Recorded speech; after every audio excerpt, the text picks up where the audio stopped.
My name is Brandon Asianor. I think there's just a small minor typo in my name. You just take out the L and it's Asianor. Um, no harm done though. As Dr. Johnson mentioned, I'm a PGY3 at Vanderbilt. I completed medical school at UT Houston. I'm extremely excited to be involved with this panel discussion. In medical school, I was an active member of SNMA. I think in 2012, I was president and our Chapter 1 National Chapter of the Year. So it's great to be able to transition to the next stage and be involved in an event hosted by the Harry Barnes Society. Um, so thank you for inviting me to join. I'm just briefly going to speak about some of the work that I've been involved in as a resident and some of the work I've collaborated with other residents on in recent times. But before I do that, I want to make it clear that while I've been involved in some great initiatives, there's various residents across the country from different backgrounds who are actively doing amazing things and have some great plans for how we can improve our efforts within diversity and inclusion. So before I jump into the details of the event that I want to share with you guys, some important quotes stuck out to me when I was planning my material for you all tonight.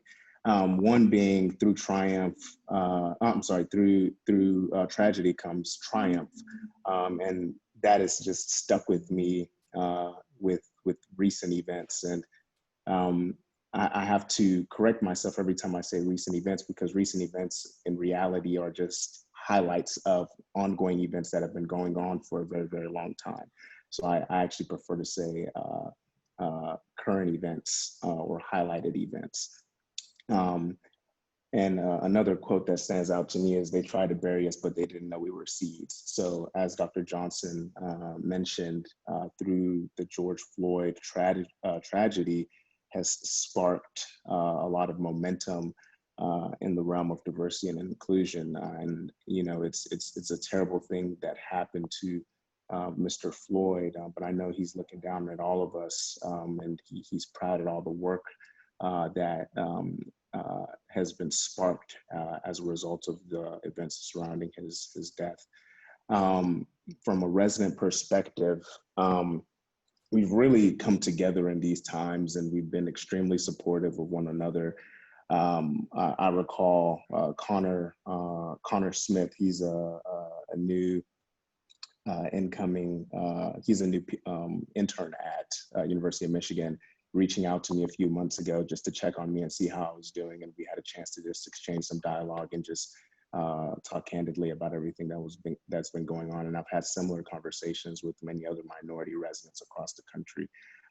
So in the spirit of having these informal conversations in which we were able to support one another, we decided to come together and find a way to join our efforts to create some positive change, because again, the time is now. We all obviously care about diversity and inclusion efforts, but I think it's fair to say that we're in a time period where the momentum and opportunities that we have right now are unlike any that have presented themselves in the past. So one of the first events that we put on was a collaborative intro to ENT event geared towards minority medical students.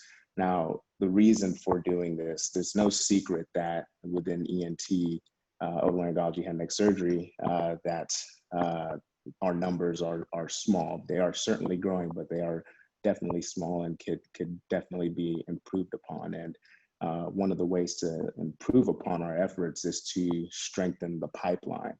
I recall back to when I was a medical student, I was interested in ENT early on. I didn't have the mentors.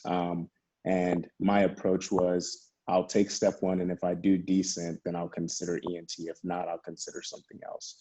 And that is the completely wrong way to approach it. And every time I talk with mentees that are first years in medical school, second years in medical school, I tell them, if you're interested in this specialty, pursue it. Because if you make the numbers the primary focus, that's all you're going to have to show for yourself. So get involved in research early, get involved in extracurriculars early, and the numbers become a lot less important. So using that approach, we decided to put this event together to make sure that the underrepresented medical students across the country knew, one, what ENT was, and two, that we do have this strong support system, and we're here to help each other as we advance on this journey. We were very successful in putting this together and had 125 students take part, which I think is absolutely amazing. And there's been numerous students that have reached out to us in hopes of further events being planned in the future. And we certainly plan on doing that. And again, this was a collaborative effort. The primary organizers were myself, April Peterson, she's an intern at Vanderbilt, and Shannon Faison, she's a PGY3 at University of Michigan. But we had at least, I want to say 15 different residents from various institutions across the country take part and present information and answer questions, which again, further strengthens the message we wanted to convey, that we are in this together. And this is a collaborative specialty where, though our numbers are small from a minority standpoint, we certainly do everything that we can to uplift each other. So again, that's the primary program I wanted to highlight. And I think it hopefully gives you all a sense of what we hope to accomplish and achieve in the future. On the other spectrum of the pipeline, I think many of you are aware of some of the work that Shannon Faison has been doing with the Black Otolaryngologists Network. I think it's a very important organization for us to have, and I almost view it as a supplement to the work that the Harry Barnes Society is doing. I think if we continue to put our efforts together, the impact that we have can be great. Thank you all again for inviting me to sit on this panel. I certainly welcome any questions and hope that I can provide the unique perspective of a resident in these times during this panel discussion.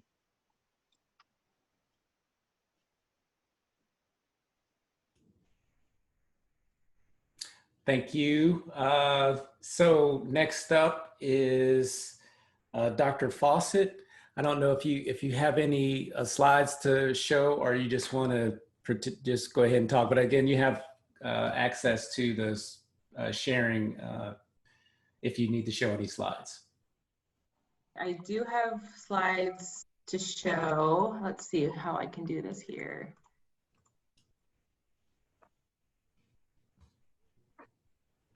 Does everyone see this full screen? Yes. Okay, fantastic. So hi, I'm Erin Fawcett. I've met most, but not everyone here in this room. This is a really cool venue to see familiar faces and to see some new faces. So Dr. Johnson mentioned most about me. I'm kind of been all over the map, including out of the country for my training, and now in very hot Phoenix. We haven't had a day below 110 for over a month, so we are burning up here. Send water, please. So I am assistant professor at the University of Arizona, as was mentioned, and also Mayo Clinic here. So Phoenix kind of has a interesting network of medical schools, and then my primary location is at Phoenix Children's Hospital. So I'm the chair-elect. I officially start on October 1st, and I just want to give a little information about the Diversity and Inclusion Committee. I have one disclaimer. I have newborns and I'm holding one, and so if you do hear a little bit of crying, it's because there's two and I'm controlling one right now. Okay, so the Diversity Committee was established only 10 years ago. There's a really good article about the history of the committee in the bulletin from July. And the goal initially was to address the racial and ethnic diversity within our specialty. And we have ventured into other aspects of diversity, including gender, although my sisters at WIO have that taken care of. But we do also, we're under the entire gender identity umbrella, and so we do like to discuss any issues that do go along with that.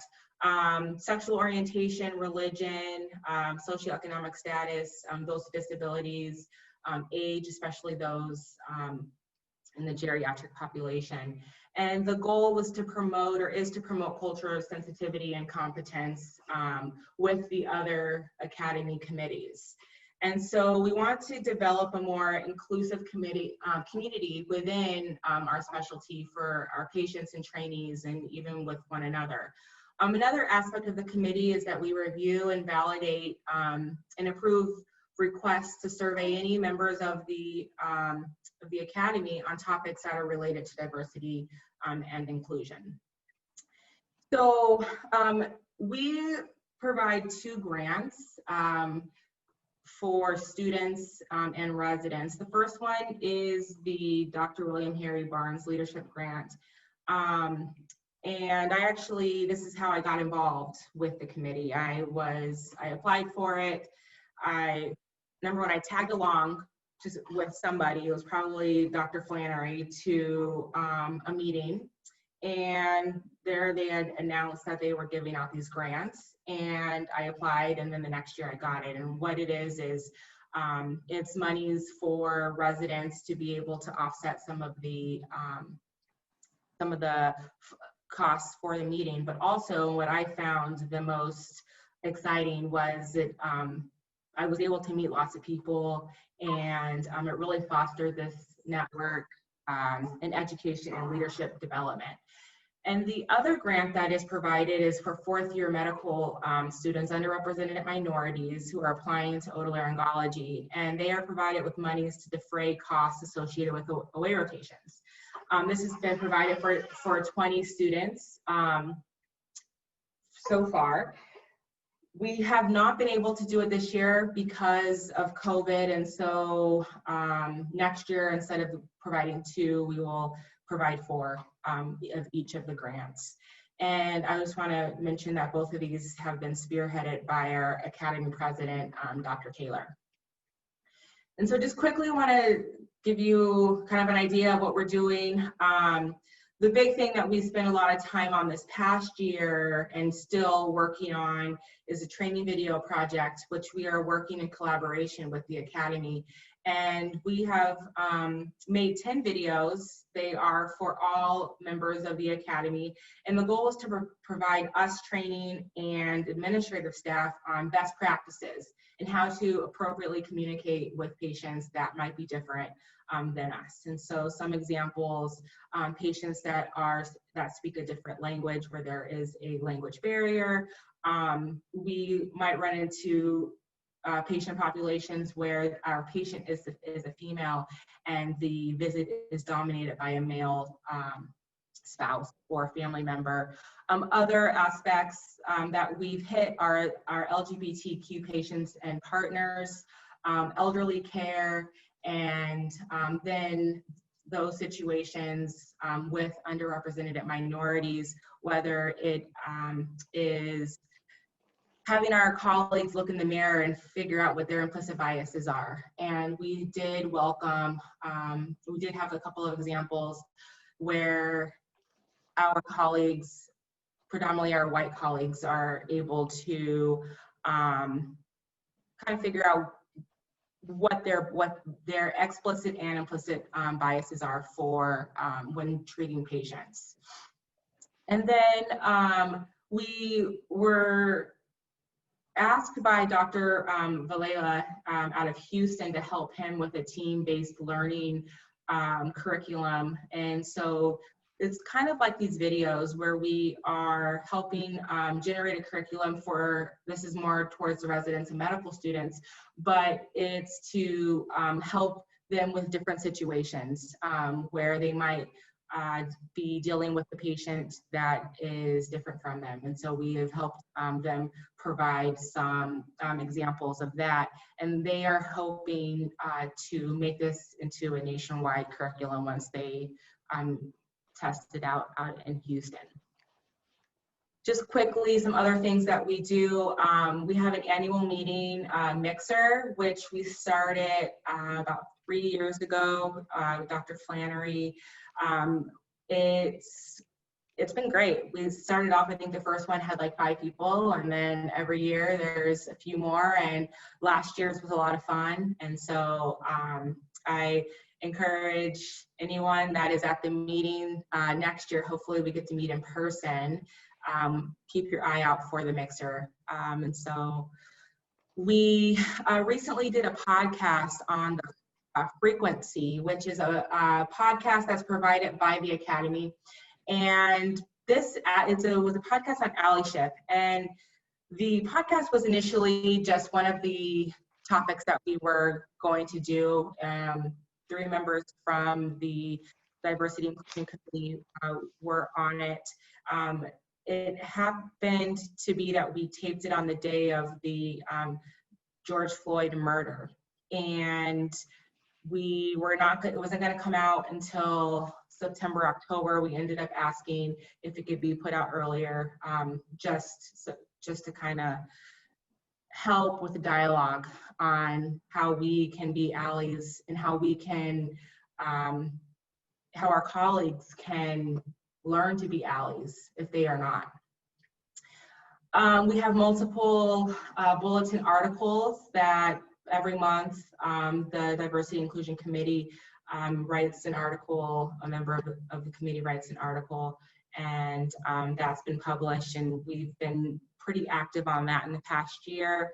We have multiple sponsored panels at the meeting this year, and I look forward to seeing all of those. And then Brandon mentioned his excitement with mentorship opportunities, and at our last meeting even brought up how we can be better at mentoring medical students and residents. And so we're excited to be working more with the residents to help with those opportunities, and also working with other organizations, because what we have found out is kind of everyone is part of a different organization. We're all part of the same organizations, and we're doing 5 different mentorship opportunities, and so kind of making it into one. And so that will be a goal of ours as well. And I encourage any and all of you to become to be guests at our next meeting in 2021. You don't have to be a member of the committee to be present at the meeting. And I am open ears, open mind, and looking forward to this upcoming year and any input that anyone has. So thank you. Thank you, Dr. Fawcett. And I'm getting a little bit better at hosting this meeting. So I'm going to put my cell phone in the meetings in the chat room. So if anybody notices anything and I'm not answering a message, just send me a text message. Sometimes I'm not seeing the chat messages. Anyway, I'm going to turn it over to Dr. Powell and let her take away. I think, Erin, you have to stop sharing and then she can share and then we can go from there.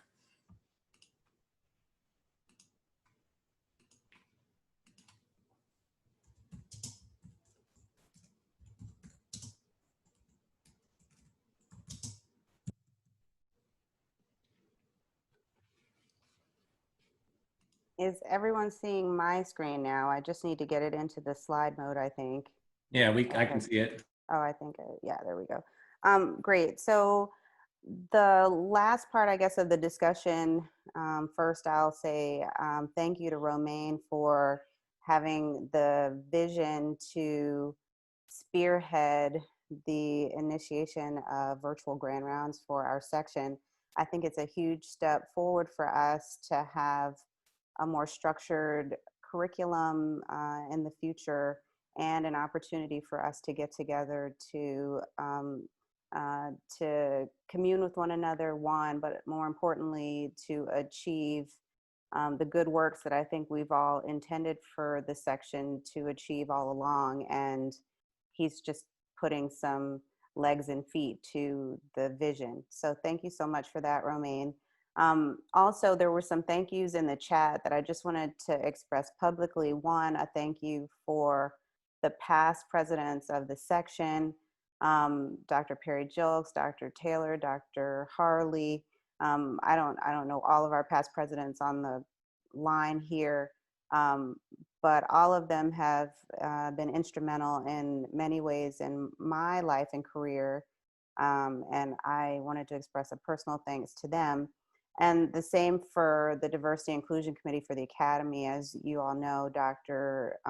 Taylor was the initial pioneer in presenting the idea and getting it approved by the Executive Committee for the Academy, so that the Diversity Inclusion Committee was put into existence. And so without his leadership and in the time when I don't think anyone was really paying attention to the disparities in the way that they are now, we wouldn't be making the inroads that we're making today.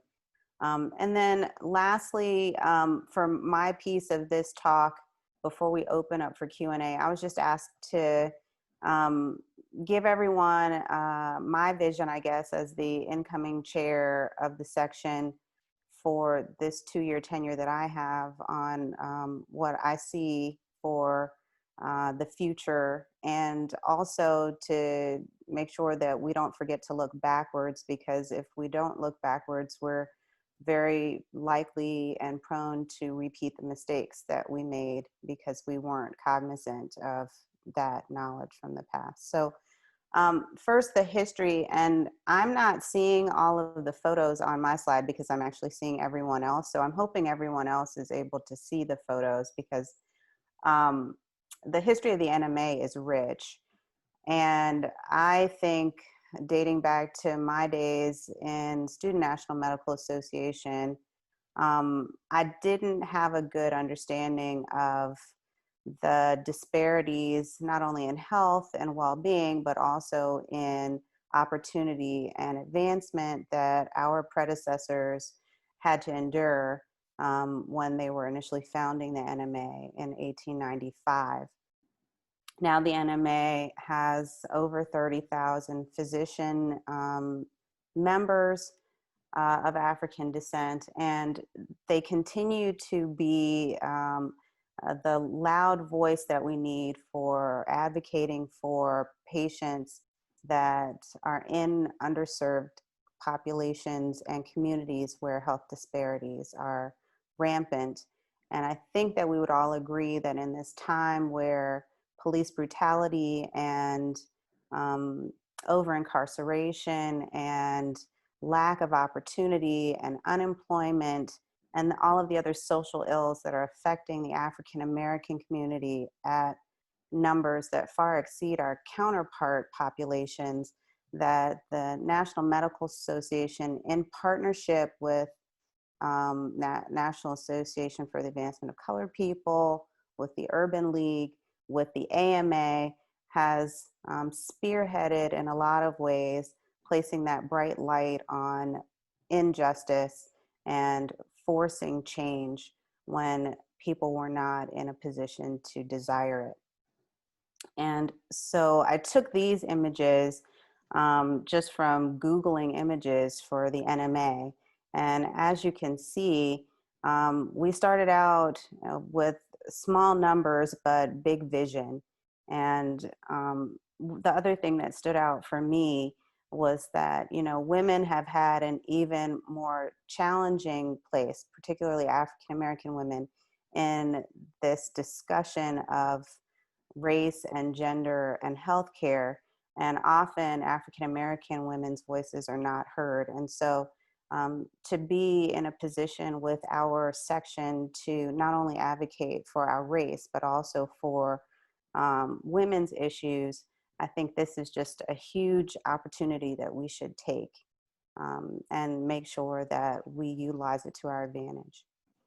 Who was Harry Barnes? Well, he was actually the first African-American to be certified by an American specialty board. And oh, by the way, that board happened to be otolaryngology.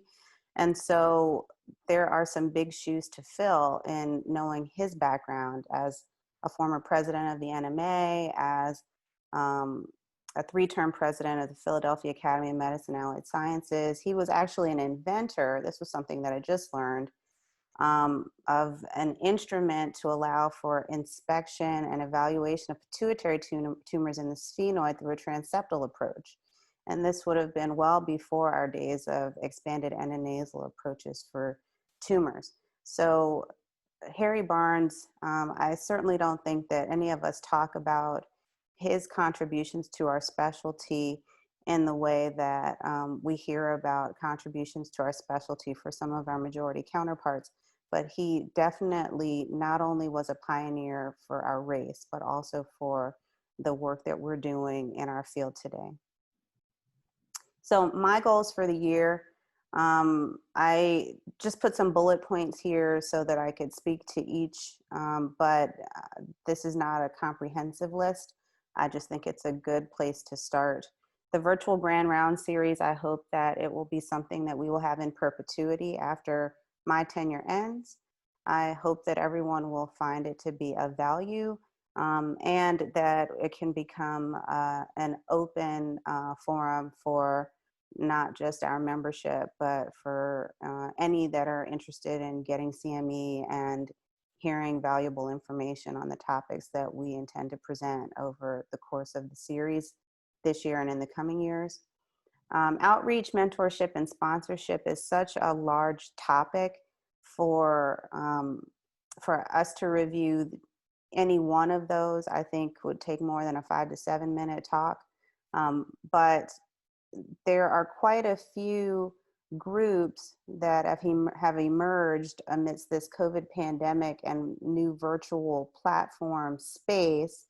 And I think that Harry Barnes is the central location where each of those groups could find a resource or find a voice or find individuals with expertise in order to help in those other areas. For example, the Black Women in Otolaryngology group that was founded this year, and the group that we've just heard just a bit about from Brandon in his talk with the Black Otolaryngology Network, Otolaryngologist Network rather, that I think that we are kind of a good foundational place for a launching pad for any number of other initiatives. And I'm hoping that all of our membership will feel the same based on this strong history that we have that we can draw from.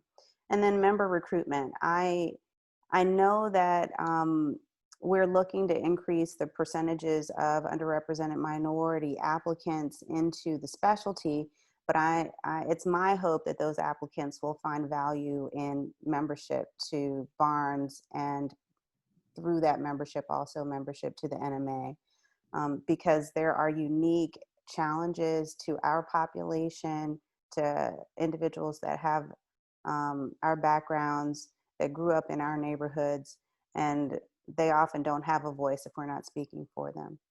So with that, I would complete my words for you, my prepared words anyway, and we can move on to the question and answer section. Thank you.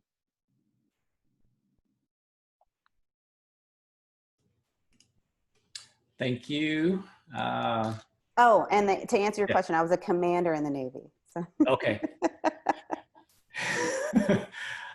Well, thank you again. If you give me control of the screen. And so I prepared some questions just to help get conversation going. And then I'll try to keep an eye on the chat as well. If anyone has any questions on the chat. And so let's go back to screen and share. All right. And I may just leave it like this. You'll be able to see a little bit on the side. So I'm sure you guys can see my screen where it says Black Lives Matter. This is a picture from the New York Times, actually. It was on the front page of the New York Times, and they didn't have the Black Lives Matter there. I added that they're playing around with this new app. But this picture was on the front page. And, you know, underneath the picture, they basically said that this may have been the largest continuous protests ever. And I just thought that was quite a moment that I have never in my lifetime seen that many. Maybe you have to go back to the first Gulf War, the second Gulf War, where you see this many people protesting something, but it was even bigger than that. And I thought it maybe, and the other thing that became interesting, at least to me, was you started seeing organizations that would never put out a statement saying Black Lives Matter, and yet they were on the forefront saying Black Lives Matter. I mean, Mitt Romney, former Republican nominee, is now the senator of Utah. They found that they had a video of him marching, and he said Black Lives Matter. And so I thought this is a moment that is unique. And so I thought this would be a good topic to have, and also to talk about more than just what we usually do. And so I tried to come up with some questions, and I think the three speakers, and again, thank you to the three speakers, and I went back and corrected the slide. I feel so bad. Anyway, and then of course I also found out I didn't turn it over to him so he could show his slide. So Brandon, at the end, if you want to go back and show your slide, I'll give it back to you. But you all pretty much touched on this, but do you have anything else that you want to add in terms of how do we promote diversity and inclusion within the otolaryngology sphere? What are you had mentioned the medical student outreach and of course the American Academy of Otolaryngology. Anything else that you'd like to add to that? Yeah, and I think Dr. Powell and Dr. Fawcett have brought up a lot of great initiatives that the respective organizations are planning to put forth. I've been speaking with a few of the other residents, and one of the things I'm very excited about, but also nervous about, is that there's all these different things that are springing up here as of late, and I've been trying to brainstorm ways that we can condense our efforts to have a greater impact. Because while it's great that numerous people are doing similar things but have different flavors of it, I think it'd be amazing if we can join our forces together in an organized manner to make sure that we have the biggest impact.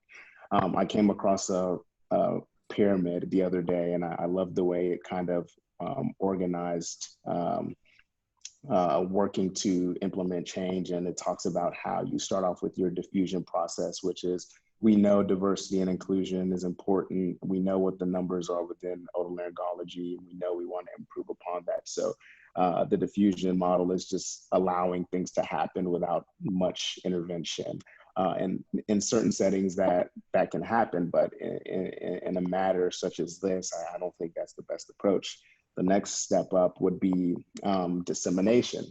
So how do we help it happen? And I think organizations like the AAO Diversity Committee, Harry Barnes Society, and many of these newer organizations that are sprouting up are creating events to help make it happen. Help it happen. And then the top of the pyramid is implementation. How do we make it happen? So we've hosted these events. Now, what are the next actionable items? How do we create sustainability in our efforts far beyond the momentum that has been built in current times? So very, very broad response, but hopefully it sparks further conversation on how we can kind of work together and increase our efforts moving forward. Romaine, it's Dave Hamler. Just to follow up on that, one of the things that we can do among ourselves with Zoom or without Zoom, pre or post pandemic, is that when we have grand rounds or if we have guest speakers, we can make sure that we invite ourselves to the table. In other words, we're always bringing speakers in to talk about a certain aspect. With the quality of folks that I see on the panel, I don't see any reason for us not to invite each other to talk to our respective departments, be it in the nasal approaches or whatever else you want to talk about. So that's something we can easily do. And people who want to volunteer for that, we can make a speakers bureau or something like that. The other thing we're doing within otolaryngology and our little sphere, and other people are doing, and Dr. Fawcett spoke to it, we're doing sort of a complications conference. In other words, we have physical complications, we have thought process complications. What we're doing, we're putting cultural competency or complications on the table. And Yvonne's on the call tonight. She's one of our residents who spoke eloquently to the fact of what things she has to face with patients, with our fellow staff and everyone else that's in there. So it sort of hits both on the immediate level and also what we can do as an organization to bring ourselves to the table. And thanks for saying that, Dr. Hamler. That's an excellent point about cultural complications. I saw that Dr. Taylor had his hand raised. Did you want to make a comment?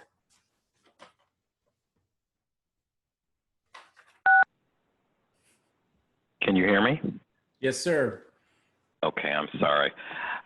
First, I have to apologize. I thought I was tech savvy by now, and for some reason, my audio on the Zoom on my computer wasn't working, so I'm on my phone. First, it's a pleasure to be on the call, and really appreciate everyone's efforts and everything that they've been doing. My just 2 cents on how we can promote diversity and inclusion within the otolaryngology sphere is that we have a more diverse board on our academy right now, and there's a lot of opportunities to not only utilize the Diversity and Inclusion Committee, but to utilize the diverse members of our board of directors, as well as all of the board of directors, because I believe everyone currently is on board with the importance of diversity within otolaryngology. And the other thing, and so there's no problem with connecting with the board of directors, directly. And the other thing is the opportunity for collaboration with other organizations,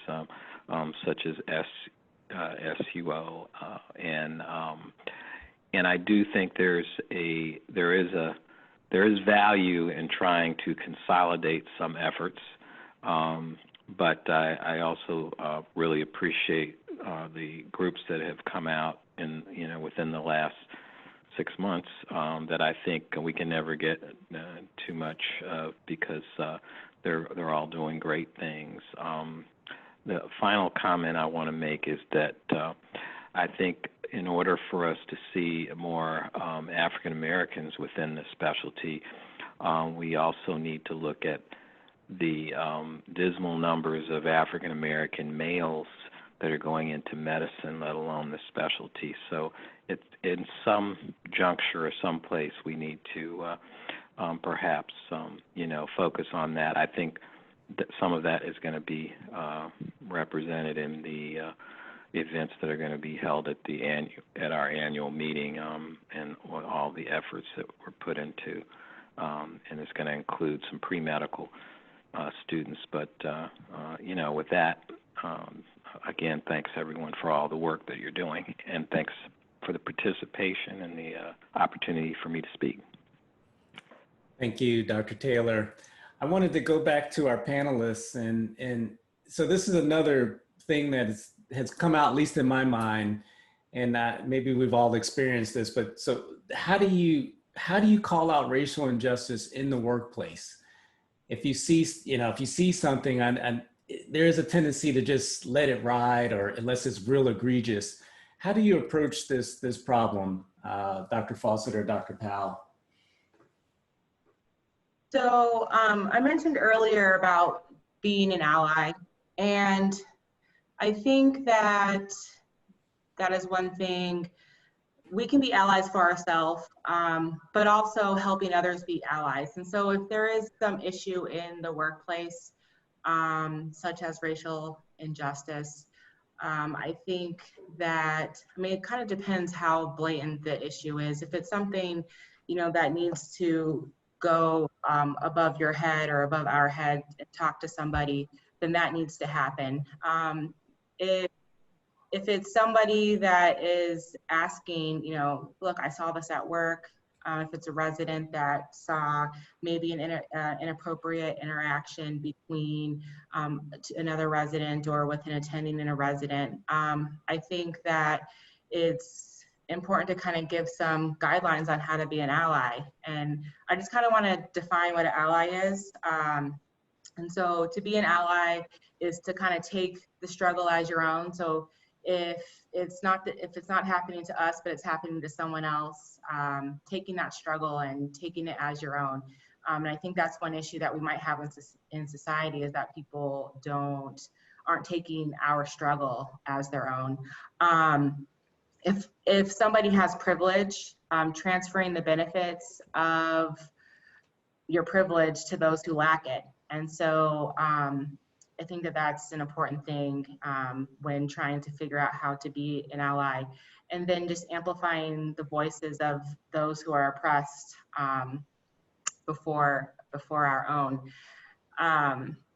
And kind of off topic, but not really, I did want to, there are a few things of when you are trying to be an ally, and there's kind of this bystander intervention that I think is important for us to know and to teach others. But it's easy to remember. It's the 4 Ds. And the first one is to distract. So if you are in a hostile situation, distracting, finding a creative way to intervene, distract the person that is doing the harassing or the target with something that's unrelated to the harassment. And then kind of delegate, so bring in a third party to someone who, as I mentioned, possibly someone that has more perceived authority can be helpful. And then directing the aggressor to or physically intervene if necessary. Hopefully that's not the case, but just redirecting the aggressor, and then delaying. So if you can't intervene in the moment, you can check in with the person that has been harassed, or if you witness some, this injustice of some sort, intervening later on to check on them and see, kind of debrief and kind of see what happens. I just really wanted to put that out there because these are the kind of things that we can do during our everyday interactions. Doesn't take a whole lot of effort to do that. Thank you. That was really good. Dr. Powell, do you have anything to add? I don't necessarily think that there's there is a one size fits all solution to workplace racial injustice, and being cognizant of the environment that you've elected to choose employment in matters. So in some instances, you may not be the individual with the power to impact change, but you may know the person that has that power. And so you have to be strategic in your, one, assessment of the situation, but then two, who the individual is going to be that you choose to take on the fight. There are moments where the delay that Aaron was speaking to may be just a delay in the timing of your addressing that particular injustice until a time where you have achieved the level of power needed in order to impact change, or until the institution has achieved a certain number of individuals that injustice is impacting, such that your voice is heard in a way that a solo individual's voice may not be. And so I think that we often find ourselves in situations where we may be the only one in the room that looks like us. And so it becomes a challenge to determine if that particular situation is the time where you should raise the issue, or whether you could choose to raise the issue in another form, maybe in writing, maybe via a grievance that is an anonymous grievance. In my military time, we had the Inspector General reports as a means to submit anonymous complaints that would spark an outside investigation. And those were often more effective than going through, say, an EEO situation. And so you have to understand the hierarchical structure in your organization and then know what the tools are that are effective and ineffective. So I think when you start there, change can happen more swiftly. I'd say in this time that we're in, people are more sensitive to hearing the issues than they were even 3 months ago. And so you might be able to be the lone wolf and raise the alarm in a way now that you couldn't have done, earlier this year. Let's talk about. I just want to jump in. Go ahead, Dr. Sim. Sorry. I just want to jump in real quick because I appreciate, Dr. Fawcett, what you said, but I also think, and some of this is really my personal, I think I'm reframing now because I think many of us, certainly my generation, were sort of in that, I'm just glad to have a job. I don't want to make waves. I'm not going to make trouble. I'm not going to get myself fired. And of course, you still want to do that. But I think that at the very least, what Dr. Powell said, and starting those paper trails where somewhere there is a complaint, because that is the way you get the mass of information that helps people act. Or even if it's on the ACGME surveys, just talking about some of the things, because I think that we have been socialized to just suck it up and keep going. And this is probably the best time to start moving out of that and realizing we are worth it to say something when all these things happen, so that there is a trail and people do know these things are happening to us, rather than us just trying to, put our heads down and tough it out. Thanks, Dr. Sims. Yes. To make a follow-up comment to what Dr. Sims said, the other thing that is effective, and it's something that I have kind of tucked away into my mental Rolodex from my days on active duty, is that you can keep, we used to call it the super secret squirrel file.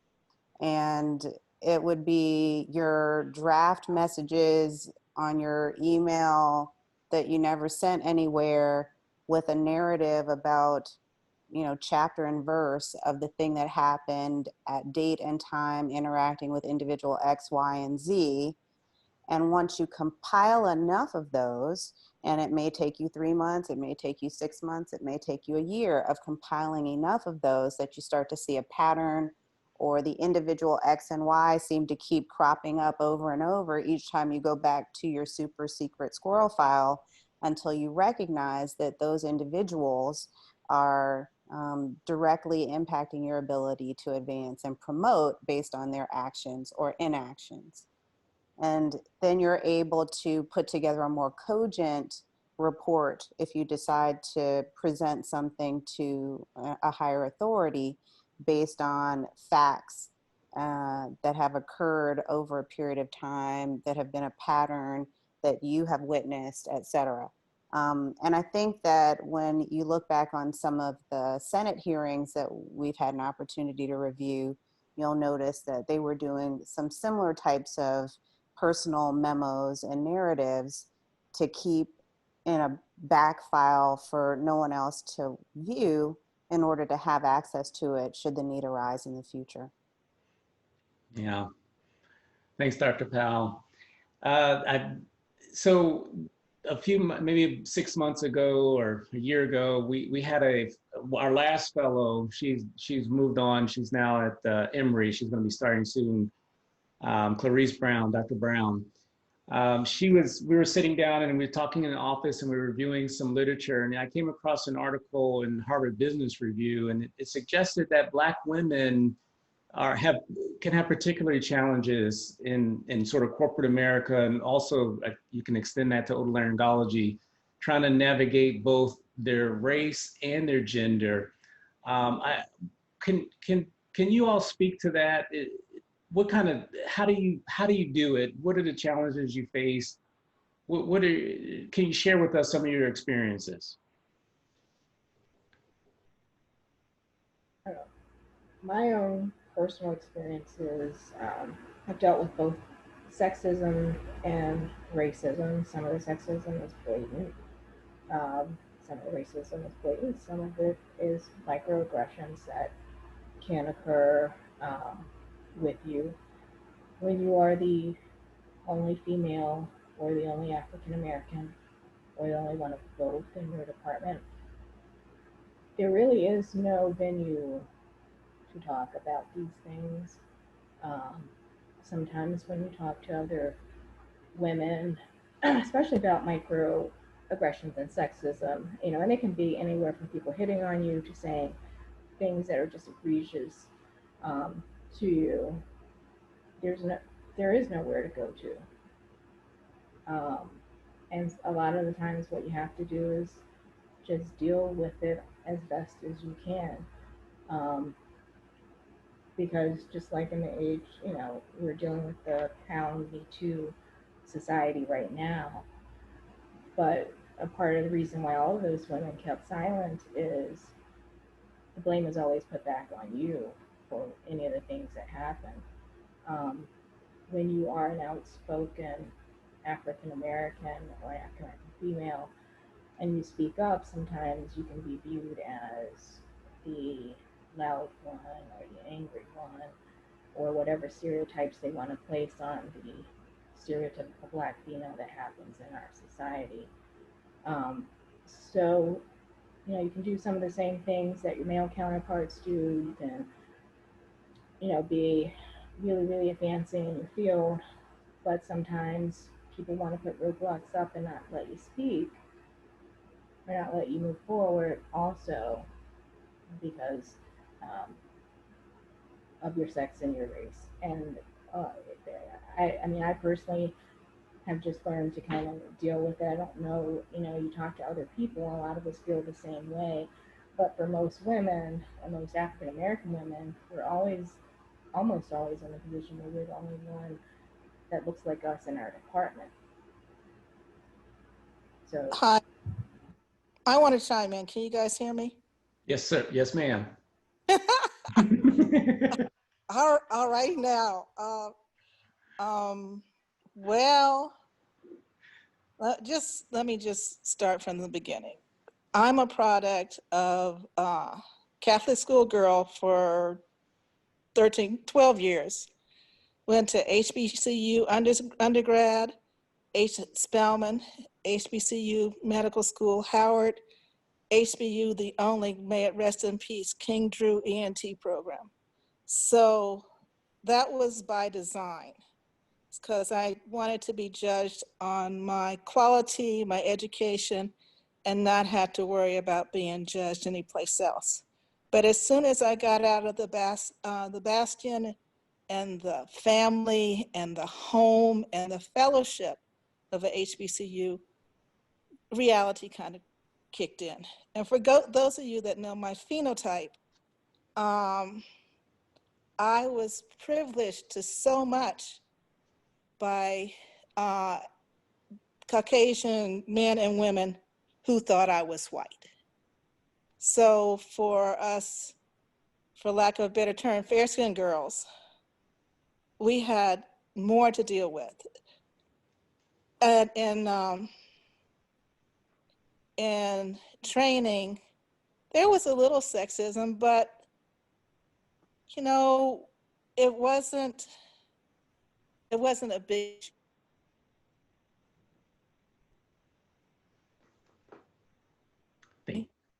With my people, there was a few jokes, but you know what? I could punch back as hard as they could punch at me.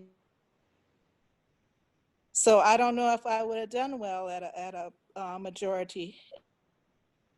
But another thing is, the people that you think should help African American women, they are not always your friend.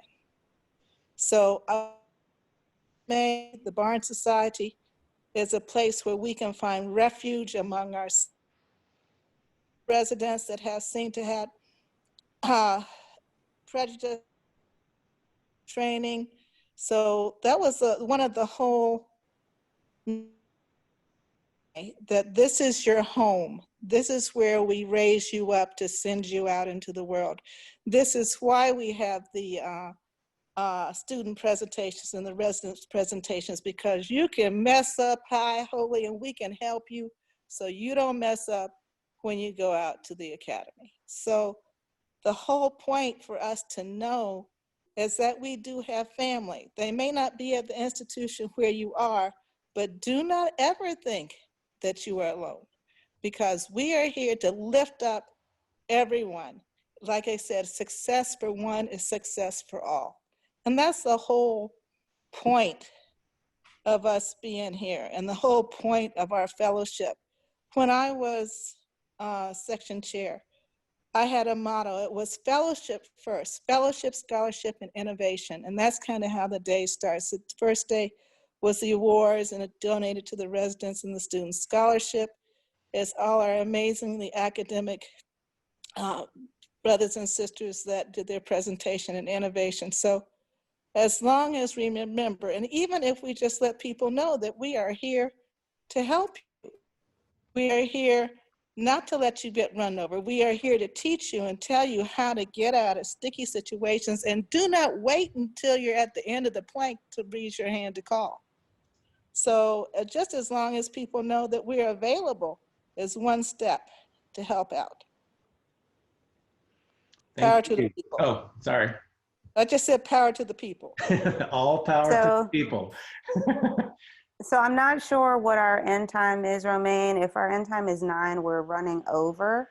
I just sent you a text. So okay. It's 8:15. Okay. And so, but yeah, I'm going to move it on. If people need to check off, I'm going to make a couple announcements. If you need to check off, thank you so much for joining us. Okay. Really appreciate it. We sent out an email how you can get your CME. So you have until I think 10:15, 10:30 Eastern Standard Time to claim your CME. There were a couple of comments that people made. Dr. Thomas said, not one size fits all in terms of speaking out against injustice that you see at work. Every opportunity represents an opportunity, or every episode represents an opportunity to educate others. Dr. Marati reminded us that the join a committee, the nominating committee is ready to hear from everyone. In fact, they're going to be taking nominations this year. And we have 2 great people on our panel. I think Dr. Moore is rotating on, and Dr. Wooder's rotating off. So, and then someone else mentioned, how can we promote more inclusion at the COSM level? And I can just tell you from my own experiences dealing with the COSM organizations, the first thing is obviously just try to join those organizations, become a member. And then typically they ask for help. There's, hey, can you join this committee and can you help us do this? And just do it. And sometimes it's like not the greatest assignment. They're all great. If anyone out there is listening and you gave me an assignment, they're all awesome. But I think just that's a contribution you can make. And then if you show that you can consistently make contributions, then the organization, you'll slowly start to expand your circle of influence, and then potentially you can become a seat at the table. And so I'm going to keep the conversation moving. There's only a couple of 2 other things I wanted to mention. Sorry. So Romaine, sorry, Yeah. I wanted to say 2 things. First, we had 2 past presidents of the Academy on our call. So Dr. Marati and Dr. Randolph. I wanted to thank you both for joining the inaugural virtual grand rounds.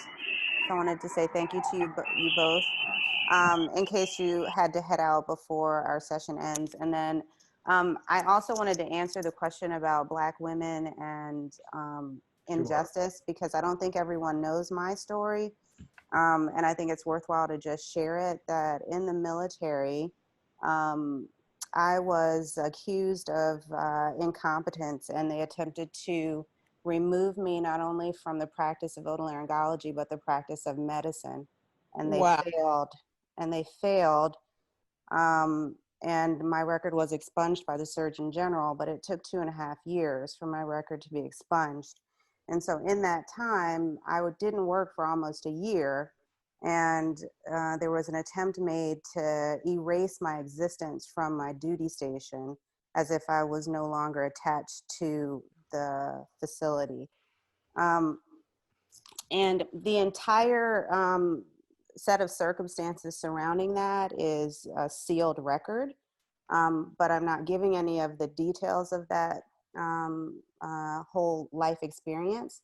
But any of my counterparts who have logged in that were in training and or graduated around the time that I graduated from University of Pittsburgh are aware of the story, because my professors had to advocate for me, including Dr. Myers, who called in from Saudi Arabia in order to defend me at the time of these proceedings. So, because the military wasn't able to call him long distance to Saudi Arabia, so he called in and spent an hour on the phone defending me. So attacks on Black females are not just microaggressions. And I think that it's worthwhile for everyone to be aware that these types of circumstances not only happen, but they've happened to individuals that you know, that you work with, and that you respect, and that you value as colleagues. And there were only 2 Black female active duty otolaryngologists in the military before I left, and now there's only 1. And I would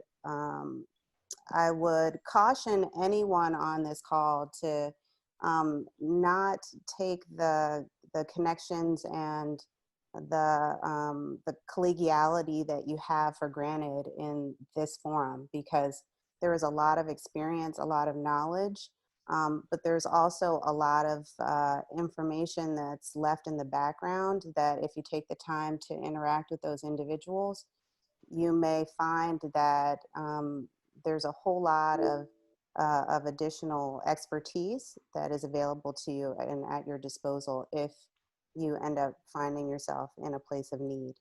So the ways to dispute these types of negative stereotypes and attacks is to be excellent. And we have to continue to do that in all facets of our careers. Thank you. Wow. Thank you for sharing, Dr. Powell. I'm just going to close it out, and I would like to get Dr. Elsinore to come back in and say something. But so there's a couple of, we could talk about both of these last 2 slides. You know, what does it mean to be anti-racist? What are anti-racist things that we could potentially do to help diversify our specialty? And then this was an article that came out, I believe, the day before yesterday, and it struck me because you have this this gentleman. He's a colonel in the Marines, and he's keeps getting passed over to be a brigadier general. And the complaint was, well, he speaks his mind. And it just made me think about, okay, he's authentic. He speaks his mind, and yet it holds him back. And you know, that's a double standard. We know that when others speak their mind, they don't get the same sort of discrediting. And I was curious what the panel thought about this. How do you navigate these kind of things as you go through your practice? And then what are some of the things that we can do to become more quote unquote anti-racist as well? And I'd like to hear from Dr. Elsinore before we close out and hear from the other 2 speakers, Dr. Powell and Dr. Fawcett.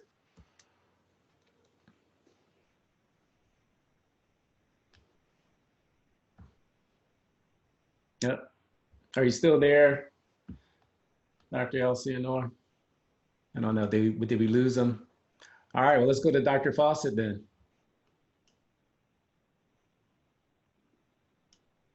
You're on mute. Okay. I was gonna say, I think Brandon was on mute too. I saw him talking. Oh, okay. Oh, Brandon, you're on mute too.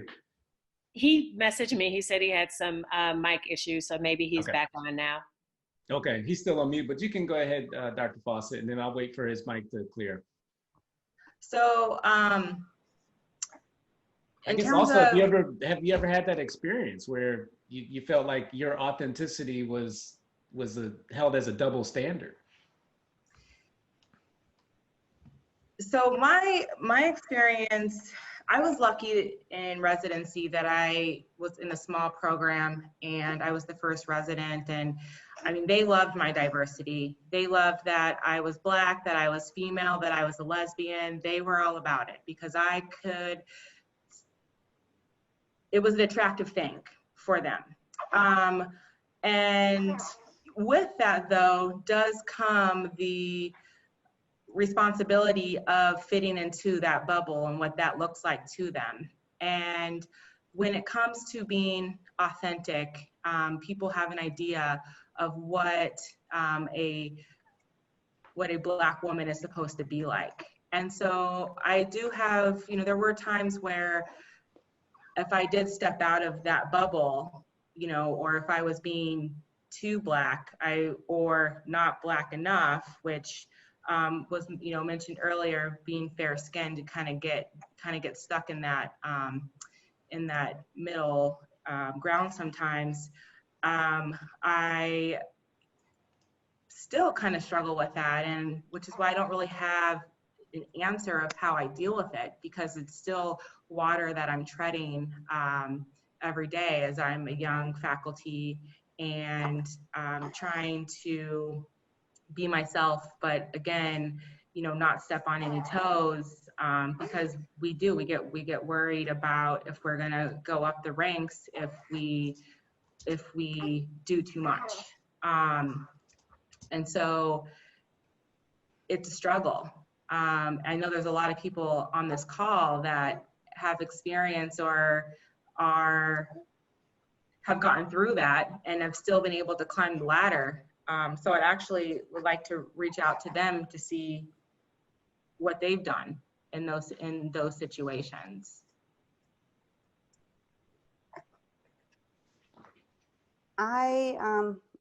Is Brandon back on the call? Because I don't want to take his time. Is my mic working? Oh, there you are. Oh, good. You can go ahead and respond and I can jump in right after. The floor is yours. Okay. I was going to go in a little bit different direction and just share my experiences as a resident who is also a Black male. It's very challenging at times being in this role. You come into residency with the primary objective of becoming a phenomenal clinician and becoming a great surgeon, and there's just this external pressure that you feel, especially in times such as this, to stand out and make sure your voice is heard and put forth events and engage in dialogue with your fellow residents to make sure that they understand and they are well equipped to serve as allies if they're interested in doing so. And it can be very stressful in an already stressful time in a developing physician's life. And I don't think there's a right or wrong way to approach it from a resident standpoint. I don't think it should be the expectation that just because you're the minority resident, you should bear the burden of speaking up and addressing these issues. I don't think that's something that you necessarily signed up for. But for those who do feel comfortable, I do encourage taking that step to have these difficult conversations and continue to educate our colleagues on how they can work towards being anti-racist and how they can work towards being allies, like Dr. Fawcett said. And both of those words are actionable, in my opinion. It's not just understanding, it's taking a step towards a change against injustices. Another thing I want to add, and it's kind of off topic, but I'm extremely fortunate to know many people on this call who have helped support and guide me through this journey, and it's very reassuring to know that I have people both at my institution and outside of my institution that I can go to any issues ever arise. And that's not the case for everyone that might look like me. I have a friend that I went to medical school with who, Black male, we just spoke about how Black males are underrepresented within medicine and ENT as well, who is no longer an ENT resident due to some struggles that he encountered across the way. And I just can't help but think where he might be today if he was privy to this network that I have grown so fond of and have benefited so much from. So as I've sat here on this call and my mind has just been running through different potential actionable items that I can take away from this, I just wonder if there is a way that we can create a standardized approach to make sure that this network is available to all underrepresented minorities. And I don't know if that means after match day, a message gets blasted out through the AAO networks or through any other channels that allows incoming residents to know that, hey, these are the resources that you have available to you, and these are the people who can help you should you ever encounter any issues across the way. I think that's something that would be very, very impactful.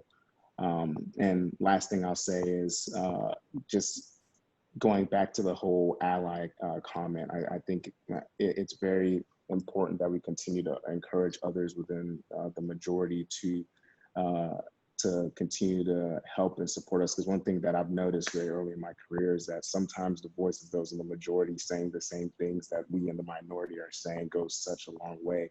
And I don't necessarily, that's a bigger issue at hand, but I don't necessarily take offense to that. I just try to find a way to make sure that the message is heard in the best way that it can be. So for those who are on this call who are displaying that you are allies, I truly appreciate you, and I urge all of us to continue to draw in our colleagues to do the same. I know that's a lot all over the place, but I had a lot that I wanted to get off in a very brief amount of time. Lastly, I will say I am very happy to join in any conversations in the future. I actually picked up this call shift maybe an hour before this call happened, and I've only received 2 pages. So the Lord is looking out for me. I'm happy to do this anytime if it means that I won't have any pages when I'm on call. Thanks for sharing, Dr. Elsinore. Dr. Powell, you wanted to say something? Nope, I think there's a hand raised from Dr. Taylor. So Dr. Taylor, you have the floor. We're about to close out the session. Okay.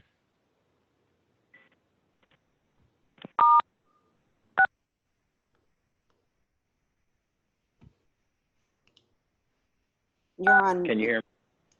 Yeah, you can hear me now? We can hear you now. I'm sorry. So one of the things I would like to say, and Dr. Powell, you alluded to this earlier, is that it's really important. We are all different in as much as, you know, some of us are stronger and more resilient than others, just as people. And it is really, really important to not lose your confidence in whatever situation you're in, but to also take the time to look at the situation that you are going to be entering, whether it's a residency or whether it's a work situation.